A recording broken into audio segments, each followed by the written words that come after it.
So April is pretty much over, and this might be the last time I get to wear a hoodie on camera until it's cold outside again because it's getting a little hot. And I thought that I would celebrate a very big reading month by wearing something cozy and just talking after work, as usual. My brain's fried, been up since 2 a.m. Actually 2:25 because my alarms didn't go off, so my wife woke me up. That was fun.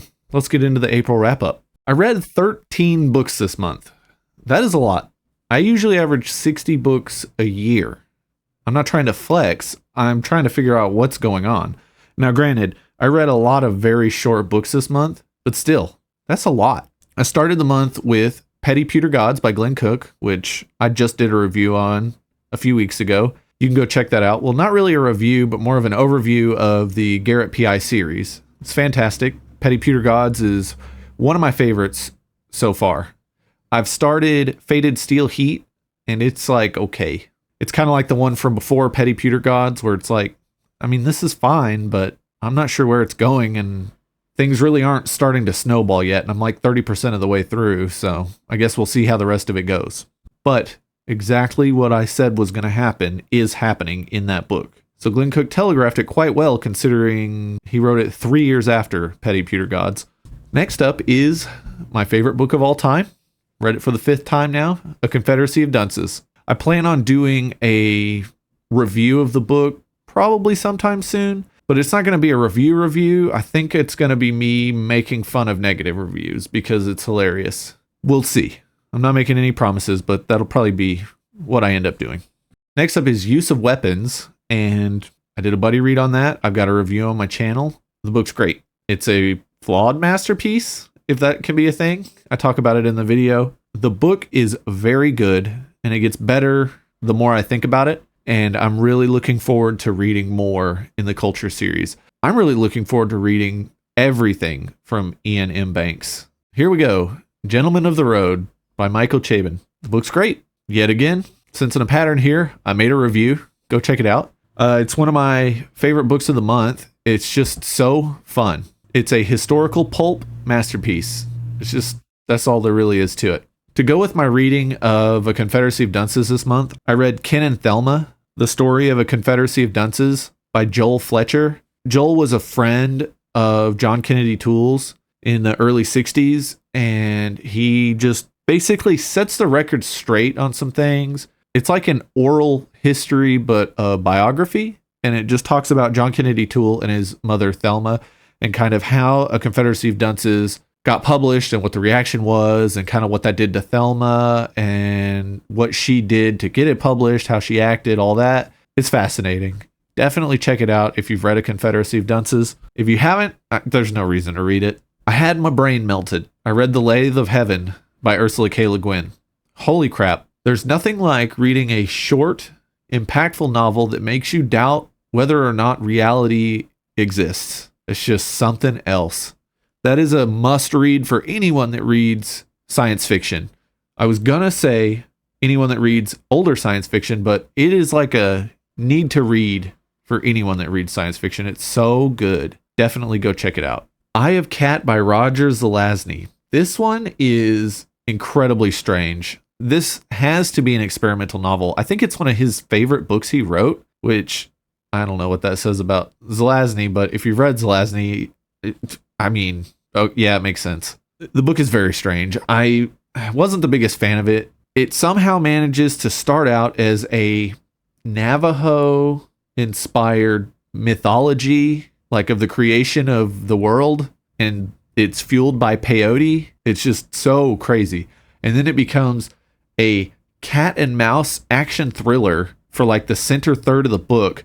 And then the final third of the book is like another peyote fueled, like trippy, weird thing. It's just so strange.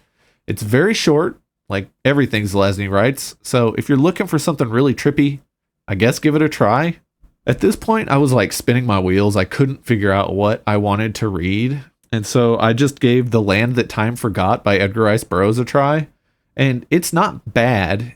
It's basically these people are on this submarine and they get lost and they end up finding this island that is completely surrounded all the way around by sharp rock cliffs, and they managed to make their way in, and it's a biosphere that has like fog or mist over the top and gives it like a greenhouse effect. So the place is really warm, and then there's dinosaurs. So it's fine for when it was written. And another nice thing is none of Edgar Rice Burroughs' blatant racism is apparent until the last like 20% of the novel. So that's great.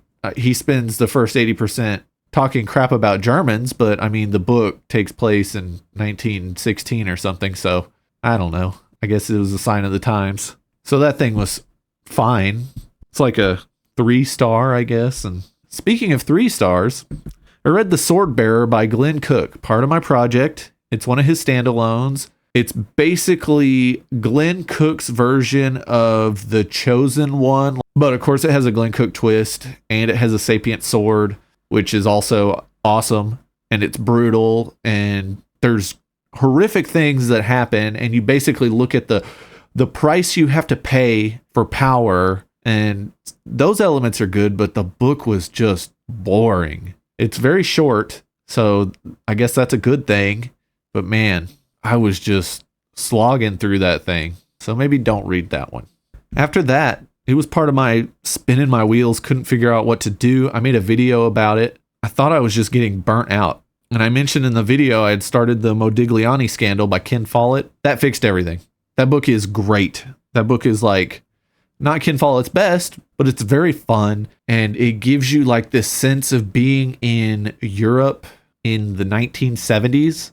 A lot of it takes place in England, some of it takes place in France, and then Italy. And it was just really fun to like have this visual of the 1970s Europe. And it's just a great story. In my copy, he has like an introduction where he talks about how he was trying to play against a bunch of tropes in like caper fiction and stuff. And it ended up just being a lighthearted caper. And he's like, whatever. I mean, I guess it's that. That's fine. Some of his ideas in there, they do work. He basically talks about a lot of your choices in life are made for you, or you're in situations where you really don't have a lot of options and you just kind of have to write it out. That kind of happens to quite a few characters in that book. And it's just a really interesting concept. So if you can pick up a copy, pick up a later one that has a foreword written by him. It's well worth it. After that, I was like, hey, I need some thrillers in my life. I want some action. I want to thank Carlos from StoryTube. He was my Sherpa for getting back into the Jack Reacher novels. He suggested 61 Hours. Checked it out on Libby. Narrator's great. There's multiple narrators for the books, and some of the narrators suck, but this was the good one. And yeah, 61 Hours by Lee Child. Fantastic Reacher-ass Reacher novel. It's so good. I spent the entire time listening to it cold, and it's April in Texas. It's just such a good description of being stuck in South Dakota during a winter storm. I really, really liked it. For some reason, Goodreads has my stuff out of order, which is kind of stupid. So I'm going to leave them out of order because the last thing I read was Rialto the Marvelous, which finishes off my Jack Vance Dying Earth reading and opens up time for me to read Songs of the Dying Earth, which was co-edited by George R.R. Martin. And there's a short story about the dying earth in there from Glenn Cook and from George R.R. Martin. I'm really looking forward to reading that. But I got to take a break because Rialto the Marvelous is just like a hair above okay. There's 3 stories in it. The first one is fine, and the third one is outright boring. But the one in the middle, Fader's Waft, that one is very good.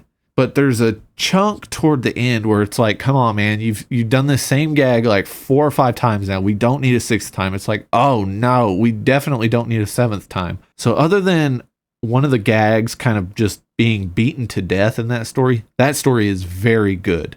It's definitely worth reading Rialto the Marvelous just for that middle story.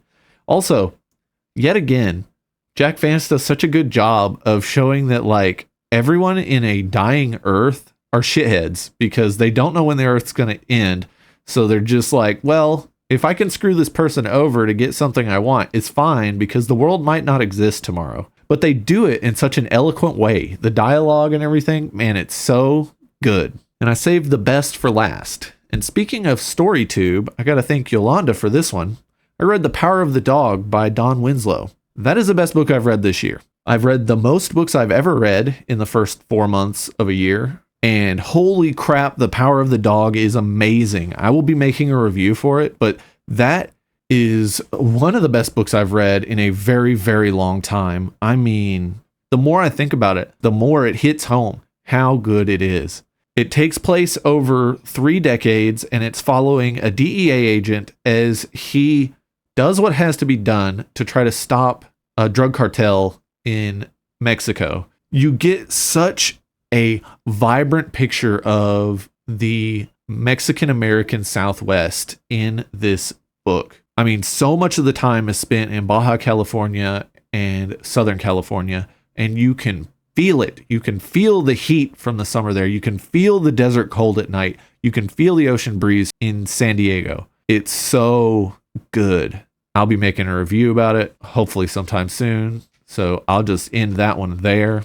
I'm not really sure what I'm going to be doing now. I just finished the Dying Earth stuff. I'm not going to get into Songs of the Dying Earth anytime soon. I think I'm going to finally read Edge of Eternity from Ken Follett in May. I've been delaying it because I don't want to finish the trilogy. It's so good. Once I finish it, it's done. And I'm like, well, now what? I will eventually read more Ken Follett, but a lot of his stuff just takes place in a time in history that I'm not really interested in. So I'll get to him eventually because his writing is magnificent. But after Edge of Eternity, I don't know when I'll get back to Ken Follett. I'll probably read another Garrett P.I. novel this month, and I might read The Tower of Fear or Sung in Blood. Those are both Glenn Cook standalones. I think that's my next goal, is like kind of work my way through more Garrett P.I. novels, 1 or 2 a month, and work on the standalones. I only have 4 standalones left. One of them is The Dragon Never Sleeps, which I'm holding off on because I'm about to start begging people to read it with me. Man, I really don't know what else I'm going to read.